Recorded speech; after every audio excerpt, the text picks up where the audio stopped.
Katagay, tayo magluluto ng suso.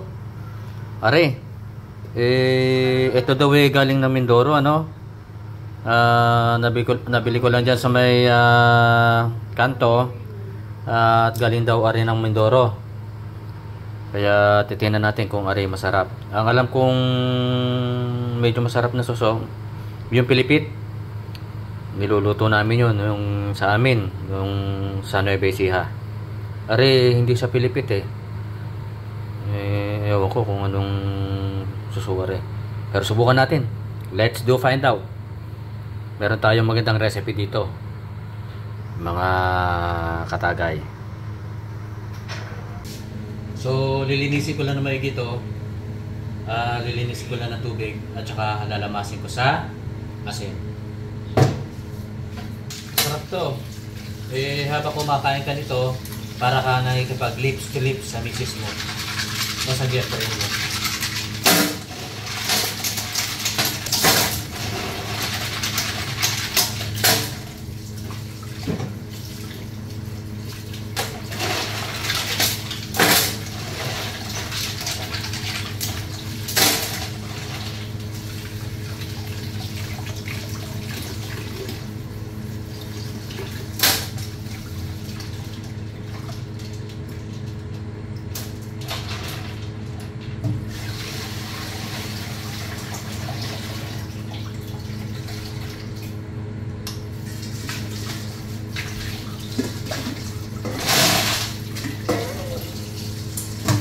This mga dalawang panlaw.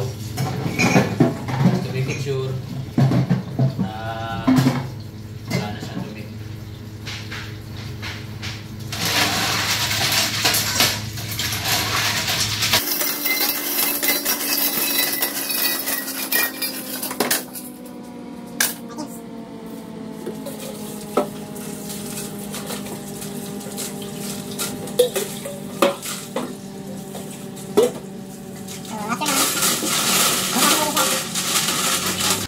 Guys, tatanggalin na natin yung yung buntot. So, may katigasan na pala ito. Pakahirap. Kailangan medyo gagamitan mo ng persa.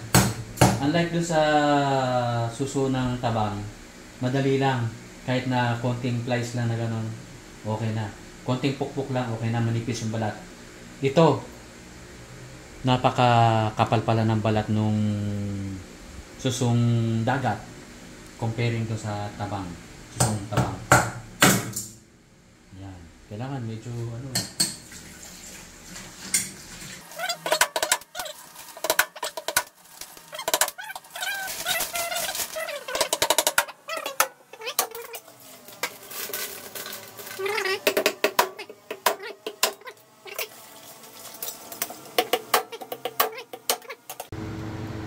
So guys, eto na yung ating ingredients.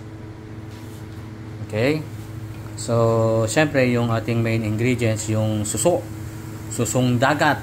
Sobrang makunat. Then, we have onion.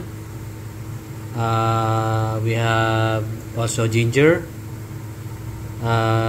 Garlic. Chili, labuyo. And chili green. Alright. So, at of course, munti ko na malimutan itong ating special na Reno. Yan. So, ayan ang ating mga ingredients. Siyempre may asin, meron siyang paminta. Hindi ko na lang isinama. Alright. So, lalagyan ko na ng mantika, golden fiesta, canola oil para mag-isa lang yung ating mga ingredients saka yung suso. So, preheated na yung ating kawali kaya medyo mainit na siya.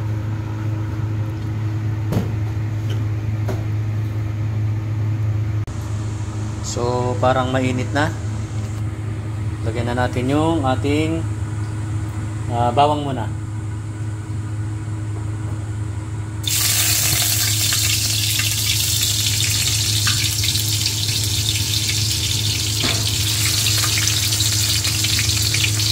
Gawin natin yung sibuyas.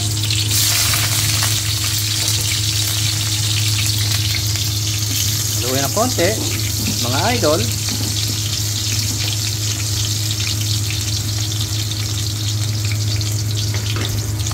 Lagay na rin yung ating luya, mga idol. Ayan.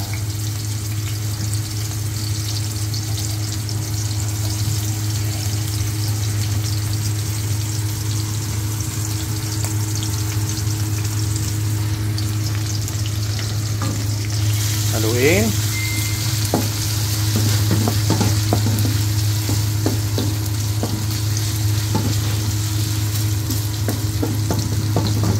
Pinili kong gumamit ng ng kahoy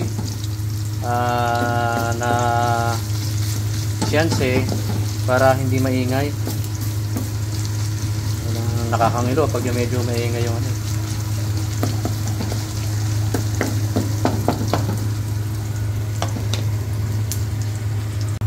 So ilalagay na natin yung ating main ingredients o yung ating suso.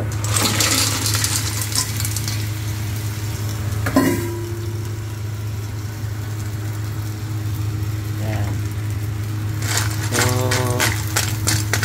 haluin lang para masangkot siya yung ating suso para lumalo yung ating luya, bawang, sibuyas doon sa kanya katawan para matanggal yung aroma ng matanggal yun na siya, yung aroma ng luya yun ang makibabaw sa balat ng ating susong pahaba. Iba kasi ito sa amin ano yun ang tawag doon, susong pilipit sa Tagalog. Ito dagat daw galing ng Mindoro. Tingnan natin kung ano pagkakaiba.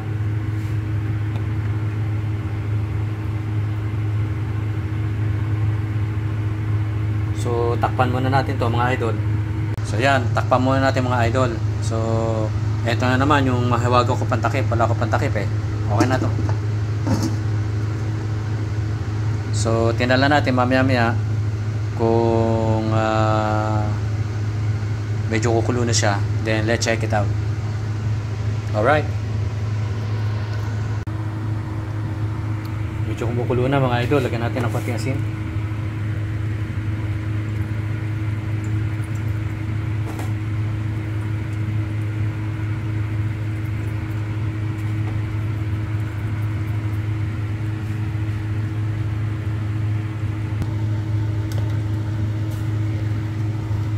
So ilalagyan.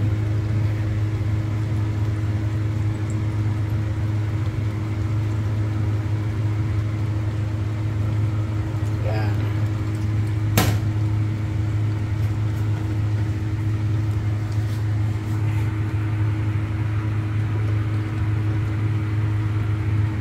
Yan natin yung dalawang klase na sili.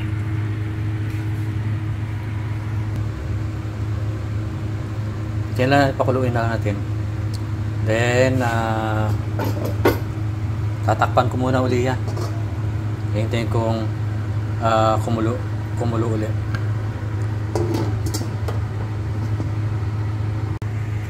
So check uli natin. Yun. Okay. Kumukulo na siya. So pagkatapos lagyan ng asin, lalagyan ko naman siya ngayon ng iba pang ingredients tulad ng paminta. Lagyan na natin paminta.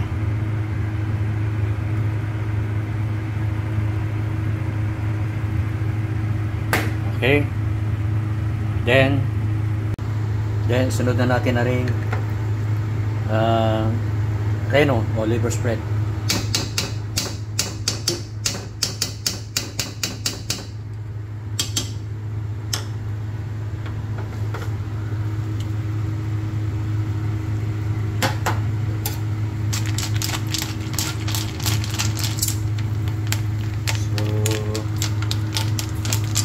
lang natin para yung reno sumama doon sa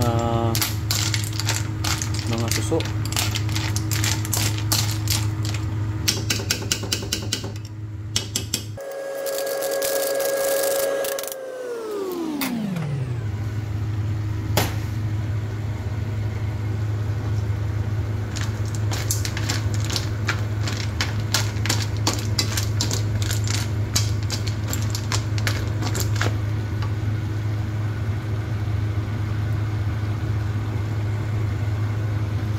Yan.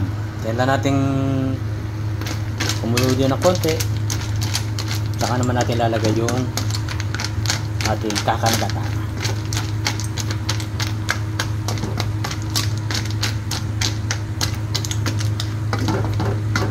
So depende rin sa inyo kung gaano karami yung gata. Tansyahin nyo na kung ano yung depende doon sa timpla nyo. Bubus ko na yung gata.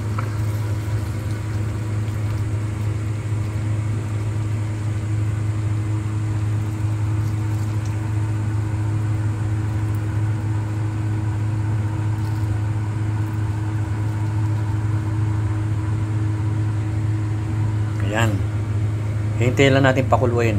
So tatakpan pa na naman ulit yan hanggang sa kumulo lang siya ng kumulo.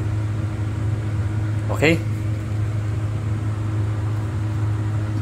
Takpan muna natin ulit. Ayan. Check ulit natin mamaya guys. Ayun. Ito na nga mga idol. Luto na. So kailangan siyempre titikman natin kung ano nga bang kinalabasan ng ating finished product. Parang malinamnam kuha lang tayo ng ilang peraso.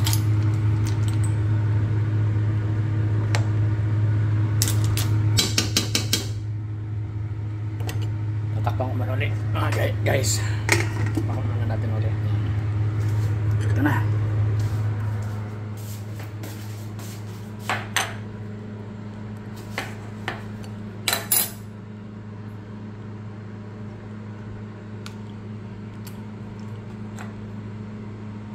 Sarsa pa lang, ulam na. Mainit.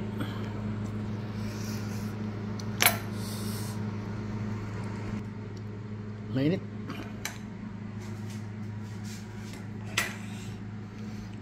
Init. Hirap hawakan. Gamit tayong tiso. Anghang. So, ito. Subukan na natin, guys.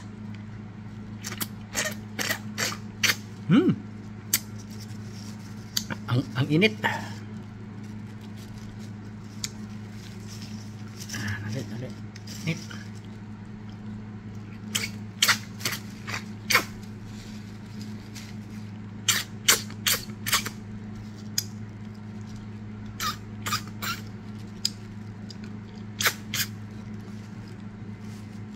Mamaya ka.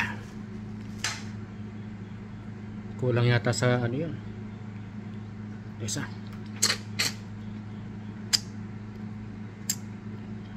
May takip. Huwag nyo kakainin yung takip. Iluwa nyo yan. Yun, no? Sarap. Anghang.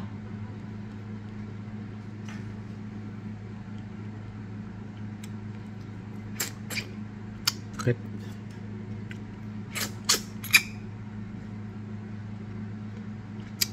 May silang siya kainin pero napakasarap.